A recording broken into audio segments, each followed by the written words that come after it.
Well, thank you so much, Fred, for taking time to do this today. I really do appreciate it. Thank you. This book, when did you start work on it?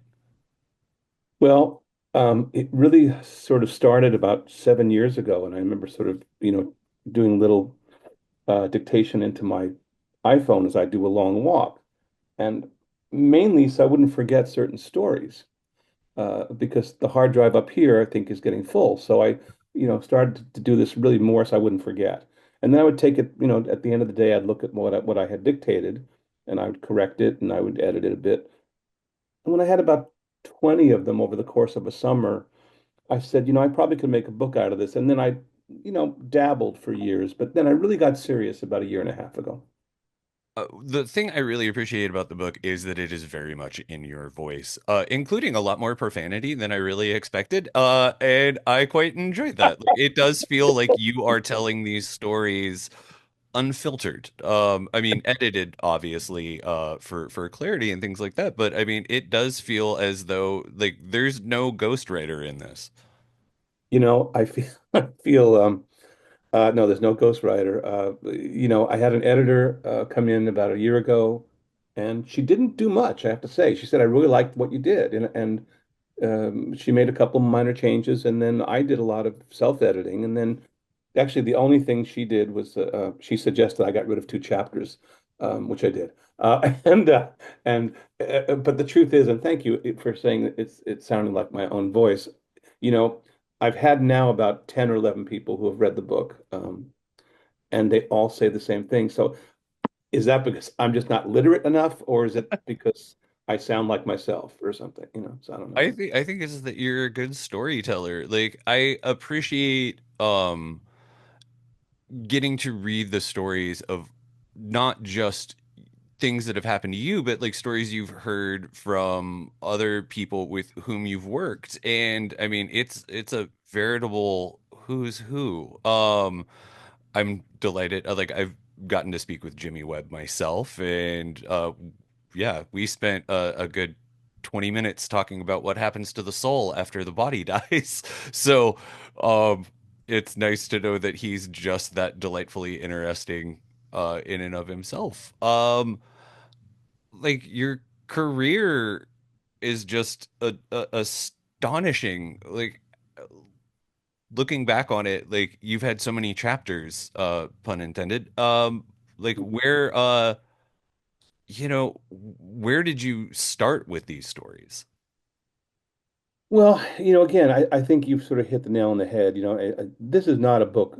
It's a memoir, but it's really not a memoir about me. Like, it really doesn't go into the different loves of my life or what I like to eat or anything like that. I mean, it's really about the people I worked with and the projects I worked on.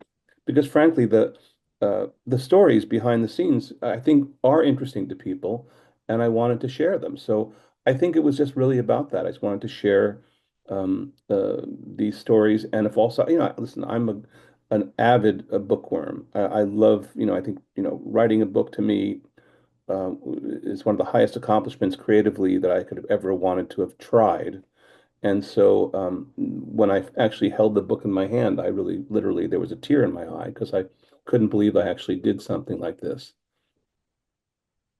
It's uh, uh, uh, it's astonishing because like I was aware of you through your film composition and television stuff. Like there is back on the shelf here, there is a copy of the Friday the 13th the series score.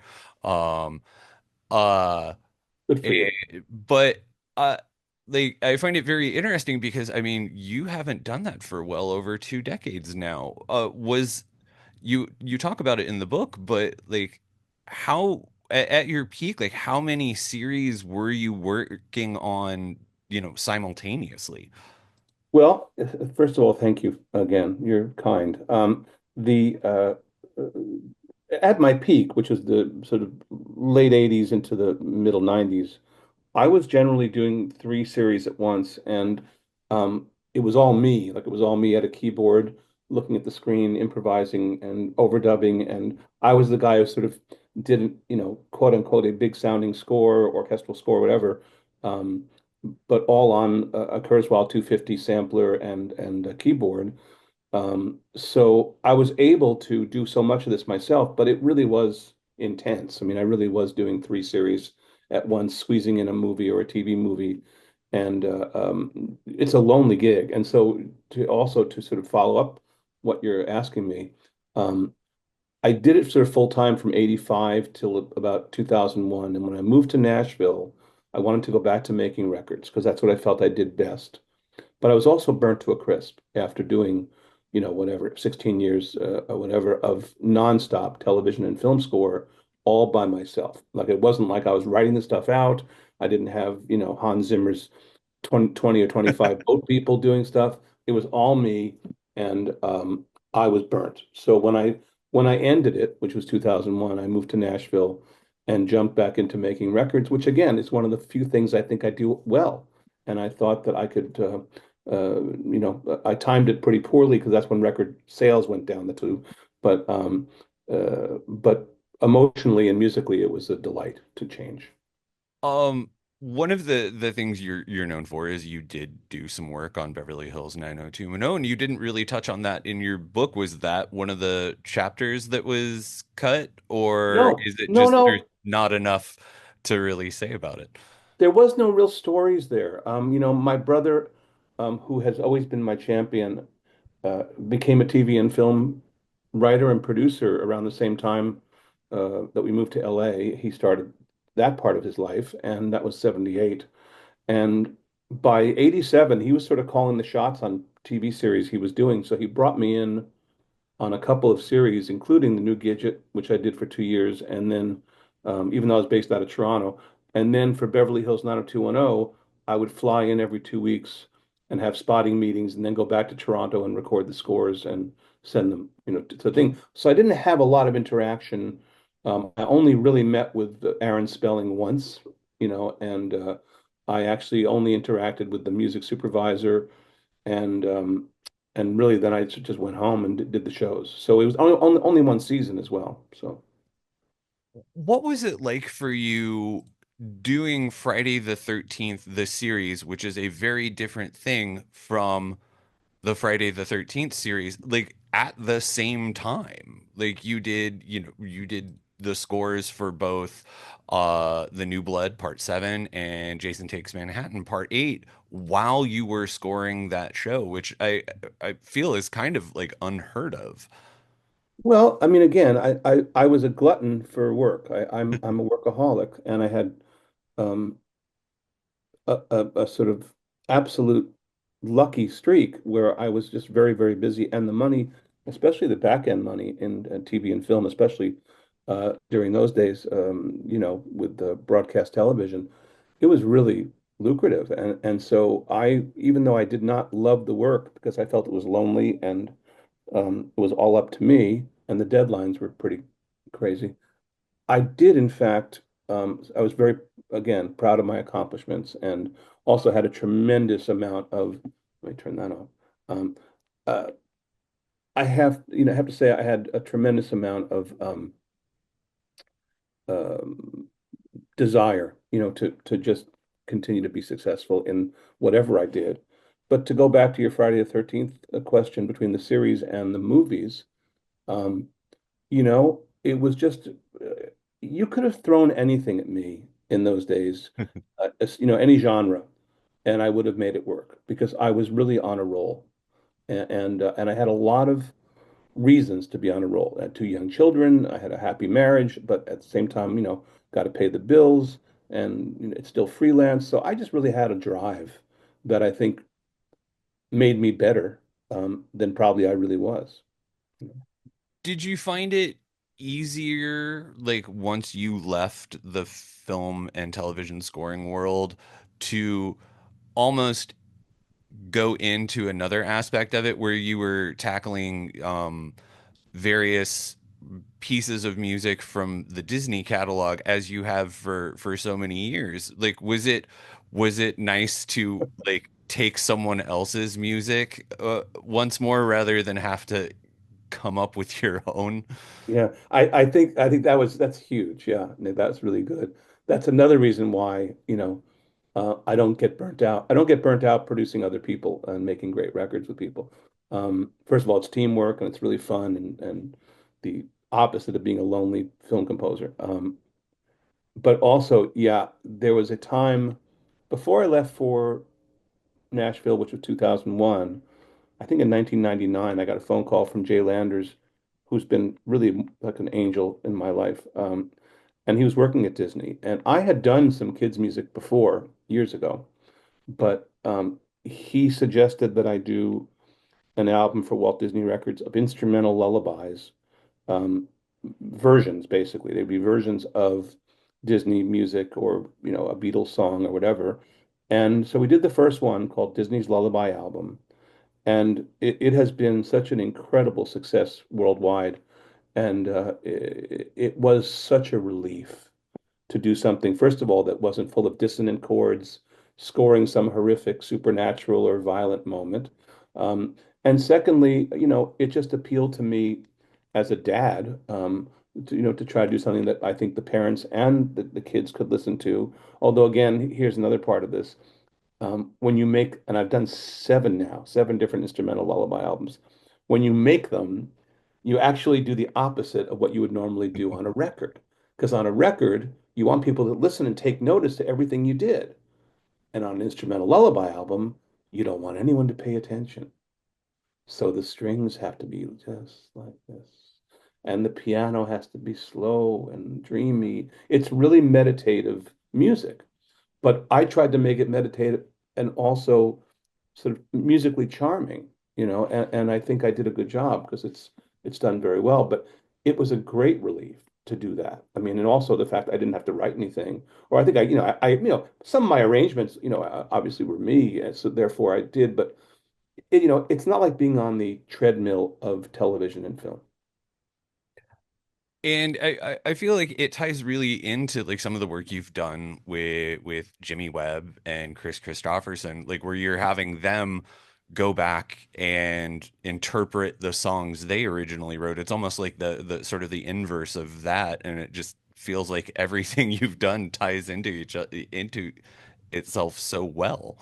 Yeah, yeah. I think, again, I think it's all. I mean, man, you know this stuff. I'm very so pleased to talk to you. The Jimmy Webb Unplugged album, 10 Easy Pieces, where I got Jimmy to do his most famous stuff unplugged. Um, as an example, it was just something that I wanted to do, and luckily I was able to finally bully Jimmy into it. But we had worked together for so long that we were like brothers anyway. So I just was able to just get under his skin long enough during a terrible time in his life, and we did that particular record. And so it did set the mood for other projects like that. When you talk about the Christopherson album, that's a different, I tried to tailor um, the blueprint for whoever I was working with in the same way I do for any artist I work with. For Chris, I couldn't do what I did with Jimmy because Jimmy was and is such a brilliant piano player. And he's like just, he just plays wildly brilliantly. So him on piano alone and vocal, which I did a lot of on that album, is very compelling. Chris could barely play guitar. I mean, he really was he played four chords and he strummed. Couldn't make that record like that, so I had to do what I thought was best for Chris, which was I knew that he had, I knew that Chris had, in the old days, Dylan was doing Blonde on Blonde in Nashville. And Chris was just, that was, Dylan was his writing god. Just he wanted to meet him. He wanted to meet him so badly, he became a janitor at the Columbia Studios, Oh, back right. whenever that record was made, 60, what was it, 66 or whatever, I don't know. But and so just to be close to Dylan, he became the guy who emptied the ashtrays. And when I remembered that, I said, he loved those records so much, I bet. Wouldn't he like to do his best songs in a sort of blonde on blonde sort of vibe? Because I couldn't just do Chris on guitar alone. Wasn't going to be enough. So I said, let's meet in Austin where Chris was going to be, and I'll bring in good players from both Nashville and LA, and we'll just have a blonde on blonde vibe to the album, which we did. And, Chris passed, but, numerous times before he passed, at different times, he always said to me that was the greatest record he'll ever make. You know.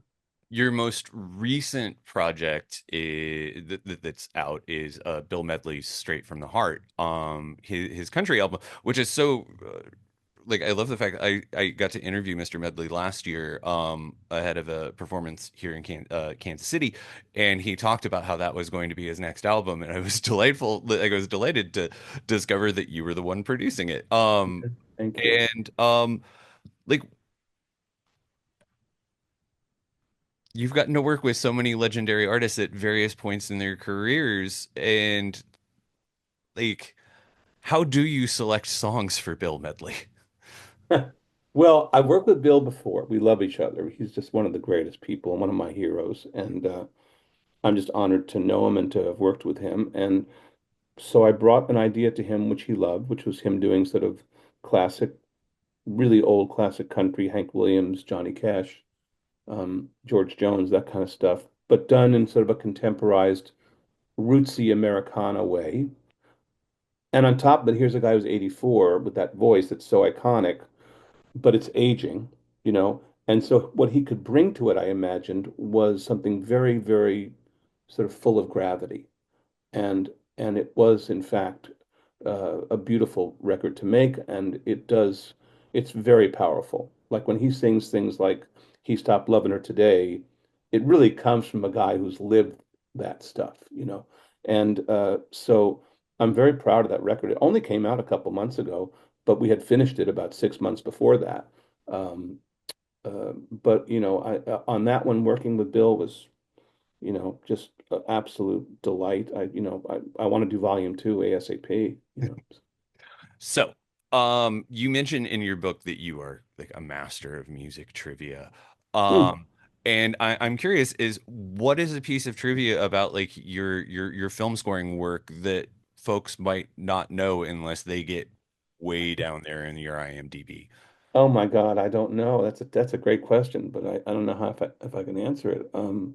Trivia. What's your favorite piece of trivia about your film scoring career? Oh man, I don't know if it's I guess one of the ironies is, I remember doing do you remember the Amy Fisher Yeah, story where there was three different TV three movies films. Yeah. on ABC, CBS, and NBC, because of this girl who had, decided to try to kill her lover's wife. And it took place in Long Island, which is where I grew up. But she was from my hometown in Long Island, and actually they found the gun a couple of streets away from my old street. Um, and when I got the gig, I was called, whatever it was. First of all, it was very big news. So big that all three networks were doing their own version, right? We had the version that was from her book, Amy Fisher, My Story. And they were all competing, all three networks were doing their own movies, and they were all competing to get theirs on first. And so it was sick how the pressure that was on. It was in the middle of the winter in Toronto where they were shooting it. And again, because I was based out of Toronto and but American as well as a Canadian, I fell into Canadian content, and I was probably at the peak of my years in TV and film score. So I got the phone call, and I knew the guy a little bit, who the line producer, and he said, "Yeah, come. We really want you to take a look at this, some of the footage we're doing on this movie. We need someone right away." And so I went down, and it was called Black Shift, and I thought it was just another, sci-fi or thriller or whatever. And then he said, "Fred, this is the Amy Fisher story we're doing. You can't tell anyone, because we're trying like mad to get it done, so we're the first ones on." And in conversation, I said, "I'm from Merrick, Long Island." And they were like, "What? We thought you were from Toronto." I said, "Well, I live in Toronto." So grew up in Merrick. I said, "They found the gun a couple of blocks away." I said, "So I understand this." And so all of a sudden, then I became like a technical advisor, because they said to me, "Well, take a look at these, these houses, or this is the kind of houses you grew up in." And they showed me like houses that look like Queens, which is way different, way more urban. I said, oh, no, no, no, that's not Merrick at all. That's Queens, you know. I said, Merrick is like, you know, and I compared it to, you know, Don Mills, which is a suburb of Toronto. I said, that's where you, what it looks like. And they said, oh, well, it's too late now. I said, okay, well, that's fine. You know, bottom line is though, that's probably just one of the more ironic scenarios that I became the guy who did the music for the Amy Fisher movie, and I was from her hometown. And you know, the amazing thing is there were so many hurdles to get over, and we still managed to finish the film breathtakingly quickly. Got it on first. We were the first ones on. That is absolutely fantastic. Sir, I Yeah. want to thank you so much for taking time out of your day. I'm very excited for everyone else to get to read your book. Fascinating stories and just a delight all around. Wow. Well, again, I'm so thrilled to be here, and I'm really, really, again, the fact that you know so much about me is almost embarrassing, but I'm grateful. I'm very grateful. You're very welcome. Well, I hope you have a really great rest of your day. Man, you too. Thank you, Nick.